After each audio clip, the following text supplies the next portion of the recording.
Hello again, and thank you for joining us on TVC Midday News. We begin in the nation's capital, where the chairman of the Ecowas Authority of Heads of State and Government, President Bola Tinubu, has affirmed the regional bloc's steadfast commitment in supporting the people of Niger's journey towards peace and democratic stability.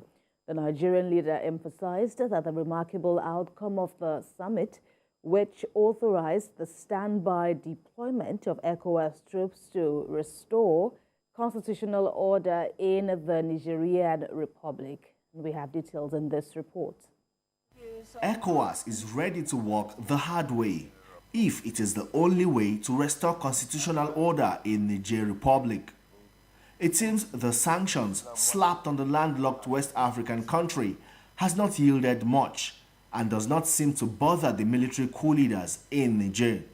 These punishments imposed on the regional bloc are still in effect, but it seems this time the option of the use of force is real, as ECOWAS orders the activation of the standby defense force with the possibility of deployment to restore constitutional order in the landlocked country. Call on the African Union to endorse all the decisions taken by the ECOWAS authority on the situation in Niger. Further call on all partner countries and institutions, including the United Nations, to support ECOWAS in its effort to ensure a quick restoration of constitutional order in conformity with its normative instruments. Direct the President of the Commission to monitor the implementation of the sanctions. Order the deployment of the ECOWAS standby force to restore constitutional order in the Republic of Niger.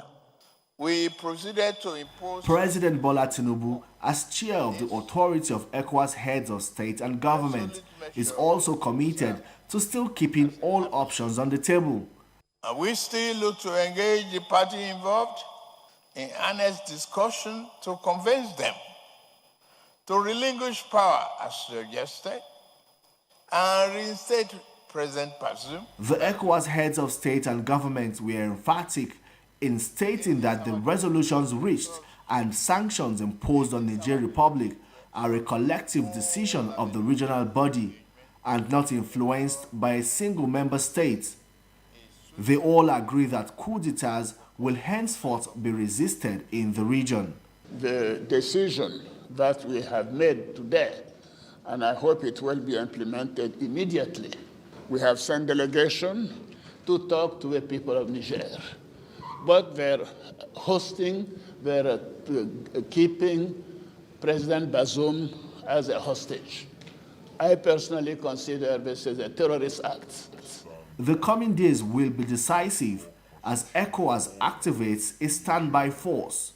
It also remains to be seen how the military coup leaders in Niger Republic will respond to this next line of action by the regional bloc.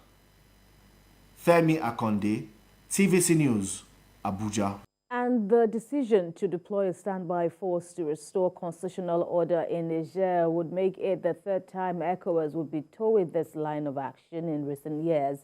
This is coming at a time Niger's coup leaders announced a list of 21 people whom they say will become ministers in the new government. Sifone Sien reports.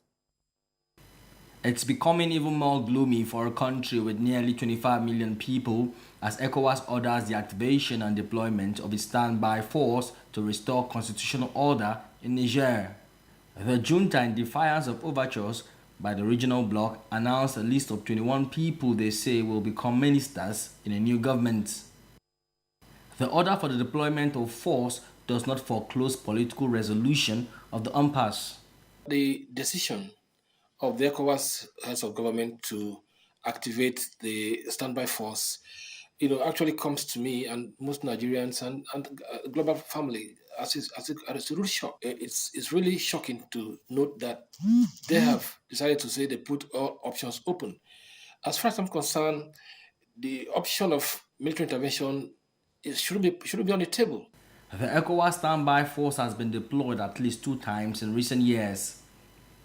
The first time was in 2012 to Guinea-Bissau after a coup, while the second time was in 2022 to the same country after another coup attempt. The standby force, made up of military, police, and civilian components, is consistent with Chapter 8 of the United Nations Charter, which provides for regional peace and security arrangements. A partial legal basis is given by Article 21 of the Ecowas Protocol relating to the mechanism for conflict prevention, management, resolution, peacekeeping, and security of December 1999. It's unclear what the deployment strategy of the standby force would be, but what is certain is that nothing is off the table. See Fon Asian, TVC News, Abuja. And President of Cote d'Ivoire, Alassane Ouattara, says the decision by the Economic Community of West African states to deploy troops to Niger Republic was taken collectively by member states. On Thursday this week, Ecowas directed the deployment of a standby military troops to restore constitutional order in the West African nation. And speaking with journalists after the meeting in Abuja, President Ouattara described the detention of the ousted Nigerian President Mohamed Bazoum by the military junta in Niger as an act of terrorism. And we cannot let this continue. We have to act.